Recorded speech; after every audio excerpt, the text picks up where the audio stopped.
Associate sponsor UltraTech cement. आम्ही 7 भाऊ आणि 4 बहिणी आणि आम्हा सगळ्यांना आमच्या घरात पहिली शिकलेली व्यक्ती ही माझे सगळ्यात वरिष्ठ बंधू ते होते. आणि सोबत शिक्षणाचे दरवाजे आम्हा सगळ्यांना उघडले ते आमच्या आईने. आई काटेच्या शेती बघायची.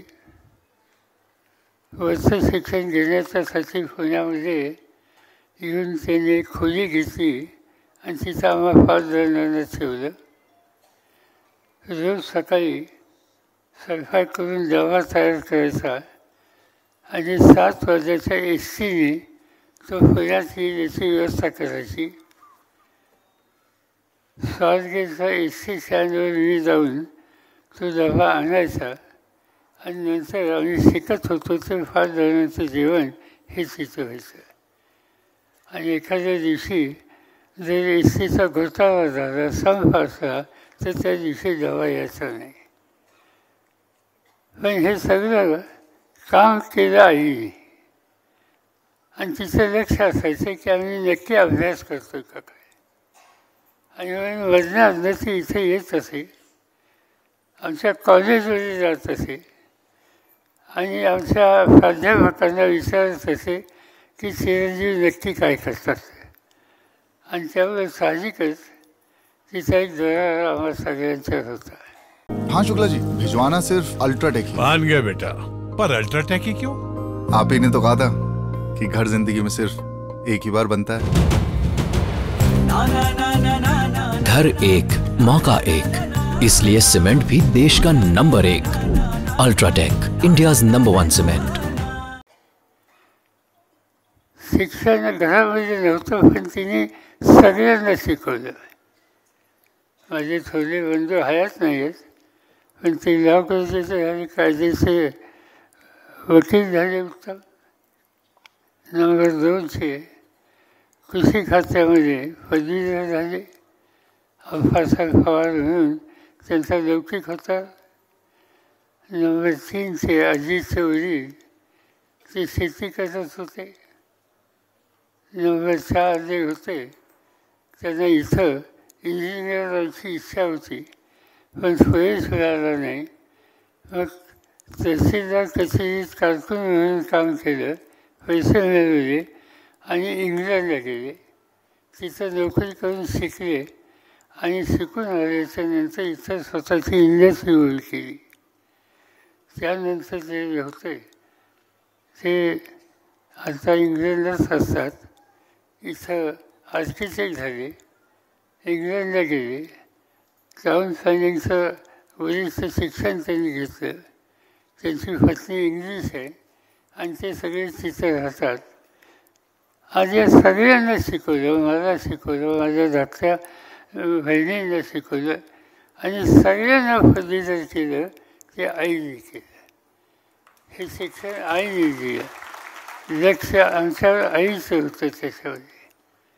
आणि त्यामुळं सवन घर कसं सुधारू शकतं, एखादी स्त्री तिच्या हातामध्ये सगळी जबाबदारी दिल्यानंतर त्याचं अतिशय उत्तम उदाहरण माझ्या व्यक्तिगत जीवनामध्ये हे होतं. राजकारणात माझ्या आईची विचारधारा वेगळी होती. ती डाव्या विचाराची होती. शेतकरी कामगार पक्ष त्या काळात महत्त्वाचा पक्ष होता आणि त्या विचारात ती होती. त्या विचारात असताना मी कॉलेज असताना माझं सगळं लक्ष हे गांधी नेहरूंच्या विचारावर होतं. यशवंतराव चव्हाणांचा आदर्श माझ्या पुढे होता आणि त्यामुळं मी काँग्रेसमध्ये कामाला लागलो आणि आईची विचारधारा दुसरी. 67 साली कॉलेज संपल्याच्या नंतर माझ्याकडं विधानसभेला उभं राहण्याची सूचना आली. तर आईला मी विचारायला गेलो, तुझं काय मत आहे? तिने सांगितलं की तुझा माझा विचार राजकीयदृष्ट्या वेगळा आहे पण तुला तुझा निर्णय घ्यायचा अधिकार आहे आणि तू तुझा निर्णय घे, त्याच्यात मी कधी आढळून येणार नाही. आणि त्याप्रमाणे मी निर्णय घेतला, तिने प्रोत्साहन केलं आणि वयाच्या 26व्या वर्षी महाराष्ट्राच्या विधानसभेत मी निवडून गेलो. या सगळ्याला खरं प्रोत्साहन कोणी दिलं असेल तर आईने दिलं. आम्हा सगळ्या भावांना वेगवेगळ्या क्षेत्रात जे यश संपादन करता आलं त्याच्या पाठीमागची आई. आणि त्याची एकच गंमत म्हणून माहिती सांगतो की आम्हा 7 भावांच्यामध्ये 3 व्यक्तींना पद्मश्री, पद्मविभूषण आणि पद्मभूषण मिळाले. माझे धाकटे वडील बंधू अप्पासाहेब पवार, त्यांनी शेतीच्या क्षेत्रात जे काम केलं त्याच्यासाठी त्यांना पद्मश्री मिळाली. त्यावेळी मी सरकारमध्ये नव्हतो. त्याच्यानंतर माझे धाकटे भाऊ प्रतापराव पवार सकाळचे चेअरमन आहेत, त्यांना पद्मश्री मिळाले. त्याही वेळेला मी सत्तेमध्ये नव्हतो आणि मला पद्मश्री विभूषण हे पद ज्यावेळी मिळालं तेव्हा नरेंद्र मोदी प्रधानमंत्री होते. पण सांगायचं असं की हे की एका कुटुंबाची एका मातीच्या 3 मुलांना पद्मश्री किंवा पद्मभूषण देतात, याचा अर्थ त्या आईचे संस्कार किती चांगले असतील, तिची शिकवण किती चांगली असेल हेच त्याचं उदाहरण आहे. आणि त्यामुळं माझा आग्रह नेहमी हा असायचा की स्त्रियांच्याकडे, भगिनींच्याकडे अधिक अधिकार द्यायला हवे. हे जे धोरण आहे, हे धोरण याचा विचार मी फार दिवस करत होतो. मी 2-3दा मुख्यमंत्री झालो, 4दा झालो. त्याच्या दुसऱ्या वेळेला मी हा विचार केला की हे धोरण ठरवायचं. मग काय करता येईल? मुख्यमंत्र्यांच्याकडे खाती असतात. एक खातं जनरल ॲडमिनिस्ट्रेशन, एक गृह खातं. जनरली ही 2 खाती मुख्यमंत्र्यांच्याकडे असतात. आधी तेव्हा ते चीफ सेक्रेटरी होते आणि त्यामुळे त्यांना या सगळ्या गोष्टीची अधिक माहिती आहे.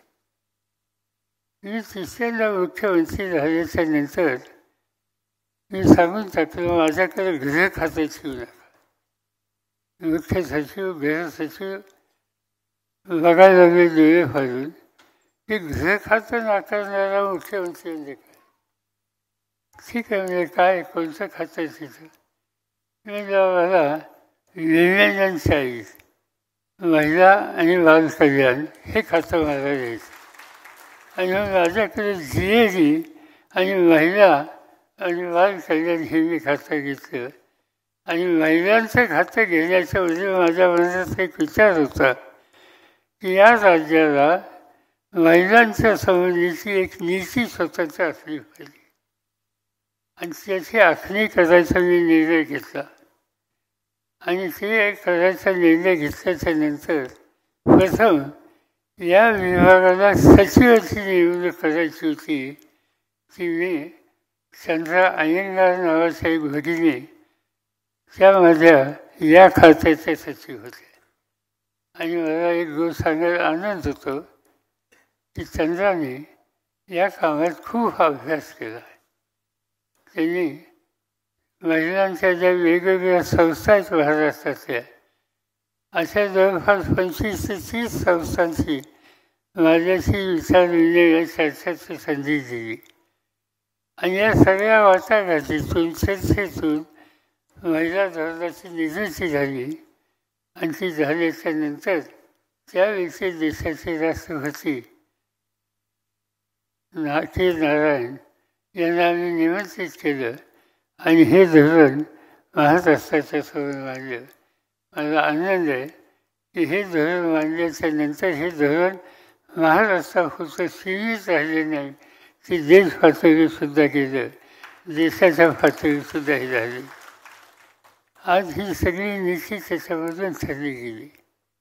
पहिलं धरण आम्ही लोकांनी केलं, त्याच्यानंतर दुसरं, तिसरं, चौथं.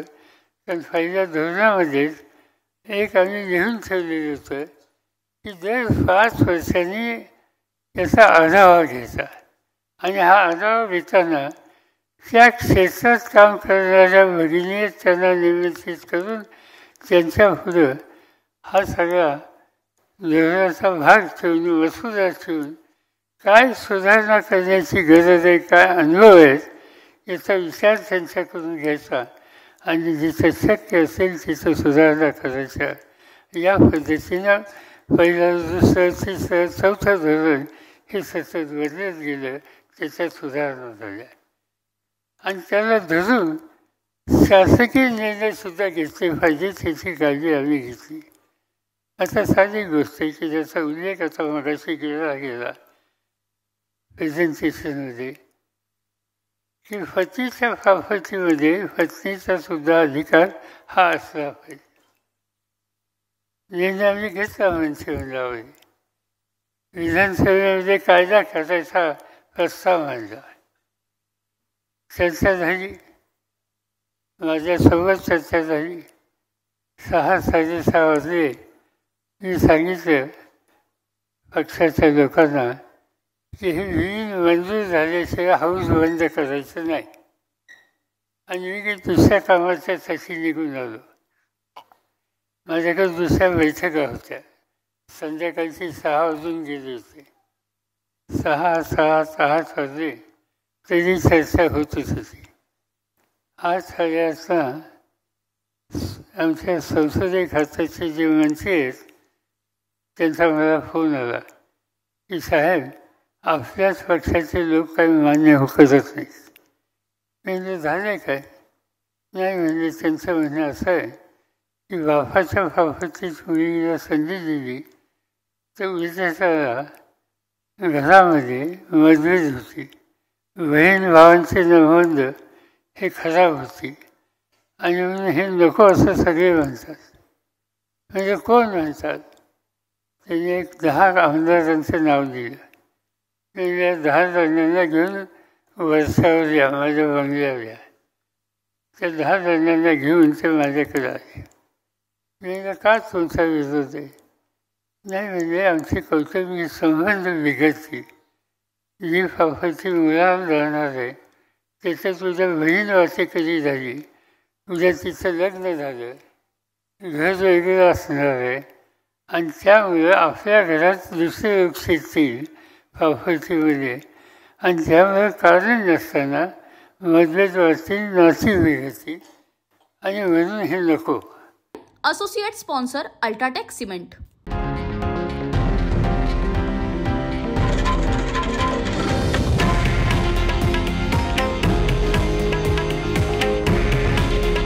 हे आहे देशातील नंबर 1 न्यूज नेटवर्क आणि आपण पाहत आहात TV9 मराठी.